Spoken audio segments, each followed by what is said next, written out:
আর কিছুতেই ভালো লাগছিল না, মনে হচ্ছিল কখন বাড়ি যাবো। আর এত খিদেও পেয়েছে, সকাল সকাল এসেছি আর না খেয়ে এসেছি।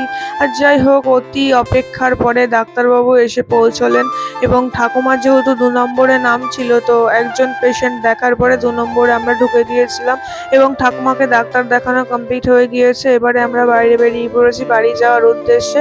তো ঠাকুমার আরেকটু কাজ ছিল, তো সেক্ষেত্রে হয়নি ওদিকটাতে। আমি বললাম আজকে আর করতে হবে না, তো আজকে বাড়ি চলো। সেই সকালবেলায় এসেছি আর এখন যাচ্ছি প্রায় 1:30 বাজে। আর আমি কিন্তু স্টেট ব্যাংকের সামনে গাড়িটা রেখেছিলাম, যেহেতু ওষুধের দোকানের সামনে ওখানটাতে কিন্তু একদমই গাড়ি রাখার জায়গা ছিল না, আর ওখানে রাখাটা রিস্ক হয়ে যাবে, মানে প্রচন্ড একদম জাম ছিল। সেই কারণে আমি কিন্তু গাড়িটি ওষুধের দোকানের সামনে রাখিনি। এবারে ঠাকুমা কিন্তু উঠে গেছে। আমি বলছিলাম যে ভালো করে কিন্তু আমাকে ধরে বসে, যেহেতু বয়স্ক মানুষ, একটু নড়াচড়া হলে পড়ে যাওয়ার চান্স আছে। আর এই গাড়িতে একটু স্পিড বেশি, তো সেই কারণেই আমি কিন্তু ভালোভাবে ধরে বসতে বলেছিলাম। আর এসে দেখি এখানে গেট পড়ে গেছে, আমাদের কৃষ্ণনগরে বেলেডাঙ্গা রেল গেট।